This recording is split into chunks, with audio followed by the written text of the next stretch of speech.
निहाल वीर बजरंगी हर हर महादेव। बोले सो निहाल। वाहिगुरु जी का खालसा वाहिगुरु जी की फतेह। भाई जी, पहले तो वाहिगुरु जी का खालसा वाहिगुरु जी की फतेह। सभी भाइयों को राम राम सत श्री अकाल। जी भाई जी बताएं। सर, आज राजपुरा पहुंचने का मेन मकसद आपका क्या है? राजपुरा पहुंचने का मेन मकसद कुछ नहीं है। मेन मकसद सिर्फ एक ही है। सारे राजपुरा वासियों से, सारे एरिया वासियों से आज विनती करने आए हैं भाइयों के बीच में कि जो हमारे गुरजीत सिंह जी खालसा भाई पिछले एक साल से एक टावर के ऊपर, जो 400 फुट ऊंचे टावर पे समाणा में तपस्या कर रहे हैं, किस चीज की तपस्या कर रहे हैं? वो तपस्या कर रहे हैं श्री गुरु ग्रंथ साहिब जी की बेअदबी को लेके एक सख्त कानून बने, हमारे ग्रंथ गीता के लिए एक सख्त कानून बने, बाइबल और कुरान के लिए सख्त कानून बने। तो हमने 1 तारीख की एक कॉल दी है कि भी सभी भाई ज्यादा से ज्यादा संख्या में पहुंच के उनका हौसला बढ़ाए और सरकारों को दिखाएं कि गुरजीत सिंह खालसा जी अकेले नहीं है, सिख धर्म अकेला नहीं है। यहाँ सनातन धर्म सिख धर्म से पहले खड़ा होगा। ये हम सब की जिम्मेवारी है। मेरे जितने भी भाई इस वीडियो को ज्यादा से ज्यादा देख रहे हैं, उस सभी वीडियो को ज्यादा से ज्यादा शेयर करें, ताकि हर आदमी जिसके दिल में एक इंसानियत है, जो हर आदमी एक धर्म से प्यार करता है, धर्म चाहे कोई भी हो, लेकिन हमारा फर्ज है, जब एक भाई 1 साल से सभी धर्मों को इज्जत दिलवाने के लिए बैठा है, तो हमारी भी जिम्मेवारी बनती है उस भाई का हौसला बढ़ाए। और सभी भाई, मैं पूरे राजपुरा वासियों से हाथ जोड़ के रिक्वेस्ट करता हूँ, 1 तारीख को 12 बजे तक सभी ने समाणा पहुंचना है। ये गिनती लाखों में नहीं, कहीं लाख होनी चाहिए, ये कहीं हजार नहीं, कहीं लाखों में गिनती होनी चाहिए। तो सभी अगर वहां पहुंचेंगे तो सरकारों को तक मैसेज पहुंचाना बहुत आसान होगा, क्यों ये अकेले स्टेट गवर्नमेंट का काम नहीं है, इसमें सेंट्रल गवर्नमेंट की भी अनुमति चाहिए। तो वो तभी होगा जब हमारा कट बहुत ज्यादा होगा। 12 अक्टूबर को 1 साल उनको हो रहा है, उनका 1 साल पूरा होने से पहले हमने इस आंदोलन को, मतलब जो उनकी डिमांड है, उस डिमांड को पूरा कराना है। और वो सभी सनातन धर्म की, पूरे सिख धर्म की, पूरे मुस्लिम धर्म की और पूरे ईसाई धर्म के लिए लड़ाई लड़ रहा है। तो हमें उन भाई को कभी भी इस चीज का एहसास नहीं होना चाहिए कि भाई मेरे साथ नहीं कोई खड़ा हुआ। हमें उसकी ताकत बढ़ना है।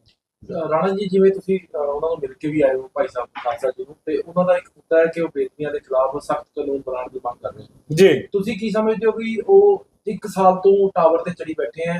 ਧਾਰਮਿਕ ਸੰਸਥਾਵਾਂ ਦੇ ਕਈ ਲੋਕ ਉਹਨਾਂ ਨੂੰ ਮਿਲ ਵੀ ਆਏ, ਤੁਸੀਂ ਵੀ ਮਿਲ ਆਏ, पर हजे तक कोई राजसी वही चीज सरकारों को दिखाना है, क्योंकि आज तक सरकारों ने सोचा है कि भाई ये सिर्फ सिख धर्म वाले लोग हैं, लेकिन जब एक सनातन धर्म, एक सभी धर्म मिलजुल के उस भाई का हौसला बढ़ाएंगे, क्योंकि वो लड़ाई एक अकेले श्री गुरु ग्रंथ साहिब जी के लिए नहीं लड़ रहे, वो सभी धर्मों के लिए, जो अपने जो भी ग्रंथ है उनके लिए लड़ाई लड़ रहे हैं। तो हमारी जिम्मेवारी बनती है, जब सभी भाई इकट्ठे होकर खां का नारा मारेंगे तो सरकारों की मजबूरी बनेगी उस चीज को अनुमति देना। राणा जी, आप क्या समझ रहे हैं इसके पीछे कारण क्या है? क्यों नहीं सरकार इसके लिए कोई सख्त कानून बना रही? आप क्या समझते हैं? ये सरकारों के षड्यंत्र हैं। कभी भी एक धर्म को दूसरे धर्म से जुड़ने नहीं देना चाहते। तो जिसके कारण आज हमारा हिंदुस्तान एक, मतलब आजाद होते हुए गुलामी की तरह जी रहा है। तो हमारा फर्ज बनता है, हमें इस मिशन में सबसे आगे खड़े होकर इस मिशन को पूरा करना है। और जो भी बेअदबी को अगर हम अपने पंजाब में कानून नहीं बनवा सकते, तो हमारी फिर लानत है हमारे को यहाँ रहने की। पंजाब सरकार को विधानसभा भी मुद्दा चुका गया इस बेदबी। भाई जी, सरकारों ने कुछ नहीं करना। सरकारें सिर्फ और सिर्फ गुमराह करती हैं, लेकिन अगर हम सब एक होंगे तो हमारी आवाज बहुत दूर तक जाएगी। देश विदेश बैठे जितने भी मेरे भाई हैं, चाहे वो सिख कौम से हैं, चाहे हिंदू कौम से हैं, आपके गांव में, आपके एरिया में जो भी कोई भाई है, उनको मैसेज करना है आपने।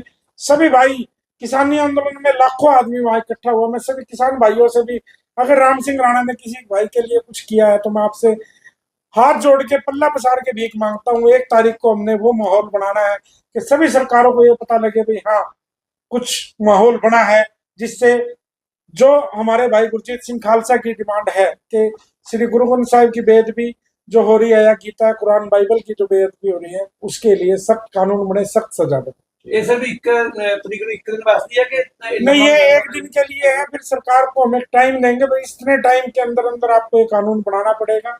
ये हमारी आपसे हाथ जोड़ के, सरकारों से भी हमारी कोई निजी दुश्मनी नहीं है, ना कोई हमारा कोई पॉलिटिक्स पार्टी एजेंडा है। हमारा एजेंडा सिर्फ एक ही है, जो एक सभी धर्मों के लिए जरूरी है एक मान सम्मान होना, वो दिलवा के जिस रहे। तरह राणा जी किसान अंदोलन ਜਿਹੜਾ ਹੈ ਕਾਫੀ ਲੰਮਾ ਚਲਾ ਗਿਆ ਸੀਗਾ, ਲੱਗਦਾ ਤੁਹਾਨੂੰ ਵੀ ਇਸ ਤਰ੍ਹਾਂ ਲੰਮਾ ਵੀ ਤੁਸੀਂ ਇਸ ਅੰਦੋਲਨ ਚਲਾਓਗੇ ਫਿਰ? वो समय निश्चित करेगा, वो सरकारों के हाथ में है इसको, लेकिन हम ये है हम जब तक चैन से नहीं बैठेंगे जब तक इस चीज का हल नहीं होगा।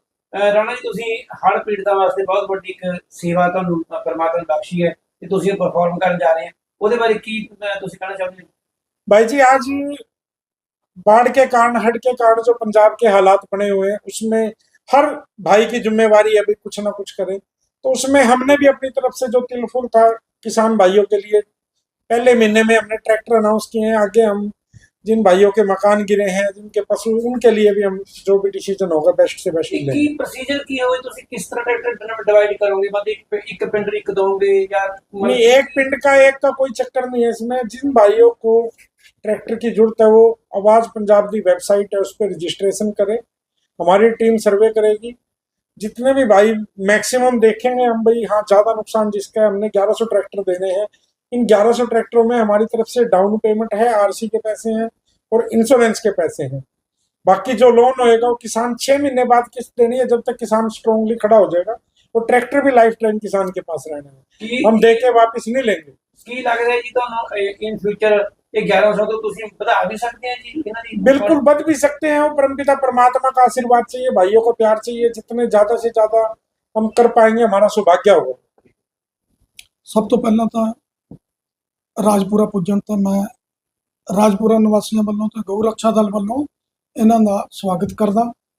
ਰਾਣਾ ਜੀ ਨੇ ਜੋ ਉਪਰਾਲਾ ਪੰਜਾਬ ਵਾਸਤੇ ਪਹਿਲਾਂ ਵੀ ਤੁਸੀਂ ਦੇਖਿਆ, ਕਿਸਾਨ ਅੰਦੋਲਨ 'ਚ ਲੱਖਾਂ ਹੀ ਕਿਸਾਨਾਂ ਵਾਸਤੇ ਲੰਗਰ ਦੇ ਜਿਹੜੇ ਭੰਡਾਰ ਆ ਖੋਲ ਦਿੱਤੇ ਸੀ।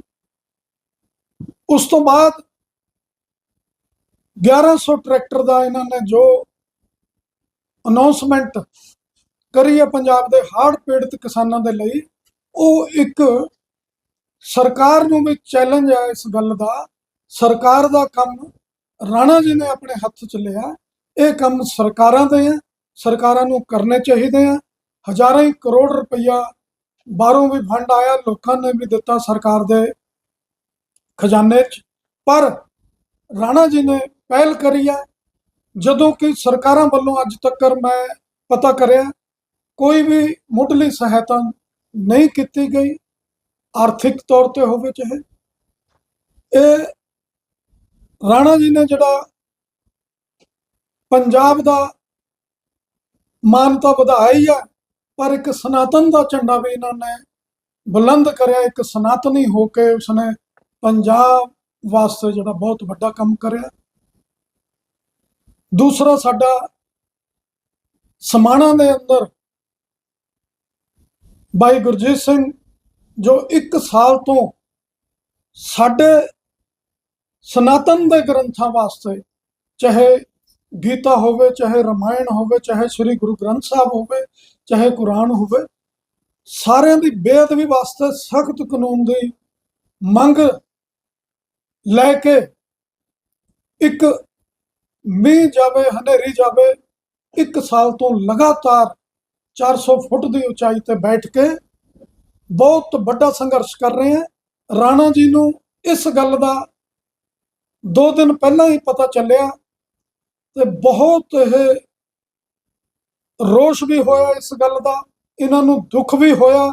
ਤਾਂ ਇਹਨਾਂ ਨੇ 1 ਤਰੀਕ ਨੂੰ, 1 ਅਕਤੂਬਰ ਨੂੰ ਪੰਜਾਬ ਦੇ ਅੰਦਰ, ਹਰਿਆਣਾ ਦੇ ਅੰਦਰ ਇੱਕ ਬਹੁਤ ਵੱਡੀ ਰਾਣਾ ਜੀ ਵੱਲੋਂ ਕਾਲ ਦਿੱਤੀ ਗਈ ਹੈ ਇਕੱਠ ਕਰਨ ਦੀ, ਉਸ ਸਿੰਘ ਦੇ ਸਮਰਥਨ ਵਿੱਚ ਜੋ ਧਰਮ ਦੇ ਲਈ ਇੱਕ ਮੈਂ ਕਹਾਂਗਾ ਸੂਲੀ ਤੇ ਚੜ੍ਹ ਕੇ ਬੈਠਿਆ। ਉਹਦੇ ਵਾਸਤੇ ਗਊ ਰੱਖਿਆ ਦਲ ਇਹਨਾਂ ਦਾ ਪੂਰਾ ਸਮਰਥਨ ਕਰਦਾ ਹੈ। ਰਾਣਾ ਜੀ ਦੇ ਨਾਲ ਸਾਡਾ ਜਿਹੜਾ ਸੰਗਠਨ ਹੈ, ਹਰ ਸ਼ਹਿਰ ਚੋਂ ਟੀਮਾਂ ਆ ਕੇ ਉੱਥੇ ਇਹਨਾਂ ਦੇ ਨਾਲ ਸ਼ਾਮਲ ਹੋਣਗੇ। ਸਭ ਤੋਂ ਪਹਿਲਾਂ ਤਾਂ ਸਾਰਿਆਂ ਨੂੰ ਵਾਹਿਗੁਰੂ ਜੀ ਕਾ ਖਾਲਸਾ, ਵਾਹਿਗੁਰੂ ਜੀ ਕੀ ਫਤਿਹ ਜੀ। ਮੈਨੂੰ ਬੜਾ ਮਾਣ ਮਹਿਸੂਸ ਹੋ ਰਿਹਾ ਵੀ ਅੱਜ ਜੇ ਆਪਾਂ ਧਰਮ ਦੀ ਗੱਲ ਕਰੀਏ ਤਾਂ ਹਿੰਦੂ ਧਰਮ ਤੋਂ ਵੀਰ ਸਤੀਸ਼ ਹੋ ਗਏ, ਰਾਣਾ ਜੀ ਹੋ ਗਏ, ਅਤੇ ਸਿੱਖ ਧਰਮ ਤੋਂ ਚਲੋ ਮੈਨੂੰ ਮੌਕਾ ਮਿਲਿਆ ਸੀ, ਇਕੱਠੇ ਬੈਠੇ ਹਾਂ। ਸਭ ਤੋਂ ਵੱਡੀ ਗੱਲ ਤਾਂ ਇਹ ਹੈ ਵੀ ਜੇ ਕੋਈ ਕਾਰਜ ਕਿਸੇ ਦਾ ਸਾਂਝਾ ਹੋਵੇ ਤੇ ਉੱਥੇ ਆਪਾਂ ਨੂੰ ਆਪਣੇ ਜਿਹੜੇ ਵਿਤਕਰੇ ਨੇ ਉਹਨਾਂ ਨੂੰ ਸਾਈਡ ਤੇ ਰੱਖ ਕੇ ਸਾਨੂੰ ਇਕੱਠੇ ਹੋਣ ਦੀ ਲੋੜ ਹੈ। ਔਰ ਜਿਹੜੀ ਵੀਰ ਗੁਰਜੀਤ ਸਿੰਘ ਦੀ ਆਪਾਂ ਗੱਲ ਕਰ ਰਹੇ ਹਾਂ, ਸਭ ਤੋਂ ਪਹਿਲਾਂ ਤਾਂ ਇਸ ਗੱਲ ਦੀ ਜਾਣਕਾਰੀ ਸਾਰਿਆਂ ਨੂੰ ਹੋਣੀ ਚਾਹੀਦੀ ਆ ਵੀ ਗੁਰਜੀਤ ਸਿੰਘ ਲਗਭਗ 11.5 ਮਹੀਨੇ ਤੋਂ ਜੇਕਰ ਉਹ ਟਾਵਰ ਤੇ ਬੈਠਾ, ਟਾਵਰ ਮੋਰਚਾ ਸਮਾਣਾ ਦਾ ਵੱਜਦਾ ਹੈ, ਉਹ ਇਸ ਕਰਕੇ ਨਹੀਂ ਬੈਠਾ ਵੀ ਗੁਰੂ ਗ੍ਰੰਥ ਸਾਹਿਬ ਦੇ ਪਾਵਨ ਸਰੂਪ ਨਾਲ ਕੋਈ ਬੇਅਦਬੀ ਕਰਦਾ ਤੇ ਉਹਨੂੰ ਸਖਤ ਸਜ਼ਾ ਮਿਲੇ। ਉਹ ਇਸ ਕਰਕੇ ਬੈਠਾ ਹੈ ਵੀ ਜਿਹੜੇ ਵੀ ਧਰਮ ਦੇ ਗ੍ਰੰਥ ਦੀ, ਭਾਵੇਂ ਉਹ ਸਨਾਤਨ ਧਰਮ ਦੇ ਗ੍ਰੰਥ ਨੇ, ਗੀਤਾ ਹੈ, ਭਾਗਵਤ ਗੀਤਾ ਹੈ, ਰਮਾਇਣ ਹੈ, ਜਿਹੜੇ ਵੀ ਉਪਨਿਸ਼ਦਾਂ ਨਾਲ ਕੋਈ ਵੀ ਗ੍ਰੰਥ ਹੈ, ਜਾਂ ਆਪਾਂ ਕ੍ਰਿਸਚੈਨਿਟੀ ਚਲੇ ਜਾਂਦੇ ਆ ਉਹਨਾਂ ਦੀ ਬਾਈਬਲ ਹੈ, ਤੇ ਜਾਂ ਆਪਾਂ ਇਸਲਾਮ ਚਲੇ ਜਾਂਦੇ ਆ ਉਹਨਾਂ ਦੀ ਕੁਰਾਨ, ਪਵਿੱਤਰ ਕੁਰਾਨ ਹੈ, ਉਹ ਕਿਸੇ ਵੀ ਧਰਮ ਦੀ ਬੇਅਦਬੀ ਹੋਵੇ ਵੀ ਕੋਈ ਵੀ ਬੰਦਾ ਕਿਸੇ ਵੀ ਧਰਮ ਦੇ ਗ੍ਰੰਥ ਦੀ ਬੇਅਦਬੀ ਨਾ ਕਰੇ, ਉਹਦੇ ਤੇ ਸਖਤ ਤੋਂ ਸਖਤ ਕਾਨੂੰਨ ਜਿਹੜਾ ਉਹ ਬਣਾਉਣਾ ਚਾਹੀਦਾ। ਪਰ ਮੈਨੂੰ ਅੱਜ ਇਸ ਗੱਲ ਦੀ ਵੱਡੀ ਖੁਸ਼ੀ ਆ ਵੀ ਜੇਕਰ ਹਿੰਦੂ ਸਮਾਜ, ਆ ਵੀਰ ਸਤੀਸ਼ ਬੈਠਾ, ਇਹ ਗਊ ਰਕਸ਼ਾ ਦਲ ਦੇ ਸਾਡੇ ਰਾਜਪੁਰ 'ਚ ਬਹੁਤ ਵੱਡੇ ਪੱਧਰ ਤੇ ਜ਼ਿੰਮੇਵਾਰੀਆਂ ਨਿਭਾਉਂਦੇ ਨੇ, ਔਰ ਅਸੀਂ ਕਈ ਮਤਲਬ ਇਸ ਜਗ੍ਹਾ ਤੇ ਇਕੱਠੇ ਵੀ ਹੋਏ ਆ, ਰਲ ਕੇ ਵੀ ਕੰਮ ਕੀਤਾ ਹੈ। ਪਰ ਮੈਨੂੰ ਖੁਸ਼ੀ ਇਸ ਗੱਲ ਦੀ ਹੈ ਵੀ ਅੱਜ ਵੀਰ ਗੁਰਜੀਤ ਸਿੰਘ ਦੇ ਇਸ ਮੁੱਦੇ ਨੂੰ ਕੱਲਾ ਸਿੱਖਾਂ ਦਾ ਮੁੱਦਾ ਨਾ ਸਮਝ ਕੇ, ਇੱਕ ਸਮਾਜ ਦਾ ਮੁੱਦਾ ਸਮਝ ਕੇ ਵੀ ਰਾਮ ਸਿੰਘ ਰਾਣਾ ਨੇ ਜੇ ਆਵਾਜ਼ ਚੱਕੀ ਆ ਤਾਂ ਉਸ ਆਵਾਜ਼ ਨੂੰ ਹੋਰ ਉੱਪਰ ਤੱਕ ਲੈ ਕੇ ਜਾਣ ਵਿੱਚ ਮੈਂ ਤੇ ਮੇਰੇ ਨਾਲ ਜਿੰਨੇ ਵੀ ਪਿਆਰ ਕਰਨ ਵਾਲੀਆਂ ਜਥੇਬੰਦੀਆਂ ਨੇ ਜਾਂ ਸਾਡੇ ਕੌਮ ਦੇ ਜਿਹੜੇ ਯੋਧੇ ਜੁਝਾਰੂ ਭਰਾ ਨੇ, ਉਹ ਸਾਰੇ ਵੀਰ ਰਾਮ ਸਿੰਘ ਰਾਣਾ ਦੇ ਨਾਲ 1 ਅਕਤੂਬਰ ਨੂੰ ਪਿੱਛੇ ਨਹੀਂ ਅੱਗੇ ਹੋ ਕੇ ਤੁਰਨਗੇ। ਇਸ ਗੱਲ ਦਾ ਜਿਹੜਾ ਮੈਂ ਵਾਅਦਾ ਵੀ ਰਾਮ ਸਿੰਘ ਰਾਣਾ ਦੇ ਨਾਲ ਕਰਦਾ ਵੀ ਜੇ ਤੁਸੀਂ ਸਾਡੇ ਭਰਾ ਦੀ ਪਿੱਠ ਉੱਤੇ ਆਏ ਹੋ ਤੇ ਪਿੱਠ ਅਸੀਂ ਤੁਹਾਡੀ ਵੀ ਨਹੀਂ ਲੱਗਣ ਦਿੰਦੇ। ਪੂਰਾ ਵੱਡਾ ਇਕੱਠ ਕਰਕੇ ਉਸ ਦਿਨ ਅਸੀਂ ਜਿਹੜਾ ਸਮਾਣੇ ਜਿਹੜਾ ਪਹੁੰਚਾਂਗੇ। ਸੋ ਇਹ ਵੀਰ ਗੁਰਜੀਤ ਸਿੰਘ ਦੀ ਨਹੀਂ, ਇੱਕ ਸਮਾਜ ਦੀ, ਇੱਕ ਇਨਸਾਨੀਅਤ ਦੀ ਗੱਲ ਵੀ 11 ਮਹੀਨੇ ਤੋਂ ਕਿੰਨੇ ਫੁੱਟ, ਲਗਭਗ 100-150 ਫੁੱਟ ਤੋਂ 400 ਫੁੱਟ ਬੰਦਾ ਉੱਪਰ ਬੈਠਾ ਹੈ। ਗਰਮੀ ਵੱਖਰੀ ਚੱਲ ਰਿਹਾ, ਸਰਦੀ, ਗਰਮੀ ਦੀ ਗੱਲ ਕਰੀਏ ਤਾਂ ਜੇ ਥੱਲੇ 40 ਹੈ ਤਾਂ ਉੱਥੇ 60 ਹੈ, ਜੇ ਸਰਦੀ ਦੀ ਗੱਲ ਕਰੀਏ ਇੱਥੇ 20 ਟੈਂਪਰੇਚਰ ਹੈ ਤਾਂ ਉੱਥੇ 5 ਹੈ। ਸੋ ਕਹਿਣ ਦਾ ਭਾਵ ਉੱਥੇ ਟੈਂਪਰੇਚਰ ਹੀ ਡਿਫਰੈਂਟ ਹੋ ਜਾਂਦਾ ਹੈ। ਸੋ ਇਸ ਕਰਕੇ ਮੈਂ ਸਾਰਿਆਂ ਨੂੰ ਬੇਨਤੀ ਕਰਾਂਗਾ ਵੀ ਆਪਾਂ ਇਕੱਠੇ ਹੋਈਏ।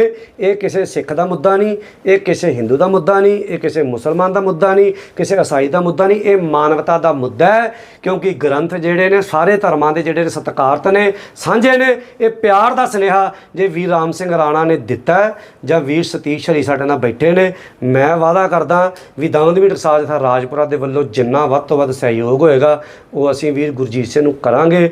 ਪਰ ਰਾਮ ਸਿੰਘ ਰਾਣਾ ਦੀ ਅਸੀਂ ਪਿੱਠ ਨਹੀਂ ਲੱਗਣ ਦੇਵਾਂਗੇ ਜੇ ਇਹਨੇ ਇਹ ਆਵਾਜ਼ ਚੁੱਕੀ ਹੈ। ਪਰਵਾਨਾ ਜੀ, ਜੇਕਰ ਗੱਲ ਕੀਤੀ ਜਾਵੇ ਤਾਂ 11 ਮਹੀਨੇ ਦਾ ਸਮਾਂ ਹੋ ਚੁੱਕਿਆ ਜੀ। ਸਿਰਫ ਉਹ ਧਾਰਮਿਕ ਜਿਹੜੇ ਆਪਣੇ ਗ੍ਰੰਥ ਸਾਹਿਬ ਨੇ ਉਹਨਾਂ ਦੀ ਜਿਹੜੀ ਹੈ ਉਹਨਾਂ ਨੂੰ ਕੋਈ ਜਿਵੇਂ ਸਜ਼ਾ ਹੋਏ ਜਿੱਥੇ ਜਿਹੜੇ ਇਵੇਂ ਦੀਆਂ ਘਟਨਾਵਾਂ ਕਰਦੇ ਨੇ ਕਿ 11 ਮਹੀਨੇ ਦਾ ਸਮਾਂ ਲੱਗ ਗਿਆ।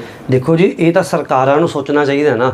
ਇੱਥੇ ਆਪਾਂ ਸਭ ਤੋਂ ਵੱਡੀ ਗੱਲ ਕਰਦੇ ਹਾਂ ਵੀ ਗੁਰੂ ਗ੍ਰੰਥ ਸਾਹਿਬ ਜੀ ਦੀ ਬੇਅਦਬੀ ਤੇ ਤੁਹਾਨੂੰ ਇਹ ਗੱਲ ਜਾਣਕਾਰੀ ਹੋਣੀ ਚਾਹੀਦੀ ਹੈ ਵੀ ਹੁਣ ਤੱਕ 2 ਮੁੱਖ ਮੰਤਰੀ ਬਣ ਚੁੱਕੇ ਨੇ। ਇੱਕ ਪ੍ਰਕਾਸ਼ ਸਿੰਘ ਬਾਦਲ ਦੇ ਟਾਈਮ ਜਦੋਂ ਬੇਅਦਬੀ ਹੋਈ ਉਸ ਤੋਂ ਬਾਅਦ ਕੈਪਟਨ ਮੁੱਖ ਮੰਤਰੀ ਬਣਿਆ ਤੇ ਉਹਨੇ ਸਹੁੰ ਚੱਕੀ ਸੀ ਵੀ ਮੈਂ ਆ ਗੁਟਕਾ ਸਾਹਿਬ ਦੀ ਸਹੁੰ ਚੱਕਦਾ ਵੀ ਮੈਂ ਜਿਨ੍ਹਾਂ ਨੇ ਬੇਅਦਬੀ ਕੀਤੀ ਸਜ਼ਾ ਦਵਾਵਾਂਗਾ। ਉਸ ਤੋਂ ਬਾਅਦ ਫਿਰ ਹੁਣ ਆਮ ਆਦਮੀ ਪਾਰਟੀ ਦੀ ਗੱਲ ਕਰਦੇ ਹਾਂ ਤੇ ਇਹਨਾਂ ਨੇ ਵੀ ਪਹਿਲਾਂ ਇਹੀ ਰੱਖਿਆ ਵੀ ਅਸੀਂ ਜਿਹੜਾ ਕਾਨੂੰਨ ਆ ਸਖਤ ਕਾਨੂੰਨ ਬਣਾਵਾਂਗੇ, ਸਖਤ ਸਜ਼ਾਵਾਂ ਦੇਵਾਂਗੇ। ਪਰ ਸਰਕਾਰਾਂ ਇਹ ਬੇਅਦਬੀ ਦੇ ਮਾਮਲੇ 'ਚ ਇਹਨੂੰ ਵਰਤ ਕੇ ਆਪਣੀਆਂ ਸਰਕਾਰਾਂ ਤਾਂ ਬਣਾ ਗਈਆਂ, ਪਰ ਜਿਹੜਾ ਪ੍ਰਣਾਲਾ ਉਹ ਉੱਥੇ ਦਾ ਉੱਥੇ ਹੀ ਹੈ। ਸੋ ਇਸ ਕਰਕੇ ਲੋਕਾਂ ਨੂੰ ਇਕੱਠੇ ਹੋਣਾ ਪੈਣਾ ਹੈ, ਇੱਥੇ ਸਮਾਜ ਨੂੰ ਇਕੱਠੇ ਹੋਣਾ ਪੈਣਾ ਹੈ, ਇੱਥੇ ਇੱਕ ਸਾਂਝੀਵਾਲਤਾ ਦਾ ਸੁਨੇਹਾ ਦੇਣਾ ਪੈਣਾ, ਤਾਂ ਜਾ ਕੇ ਅਸੀਂ ਸਰਕਾਰ 'ਤੇ ਪ੍ਰੈਸ਼ਰ ਬਣਾ ਕੇ ਇਸ ਕਾਨੂੰਨ ਨੂੰ ਲਾਗੂ ਕਰਾ ਸਕਦੇ ਹਾਂ।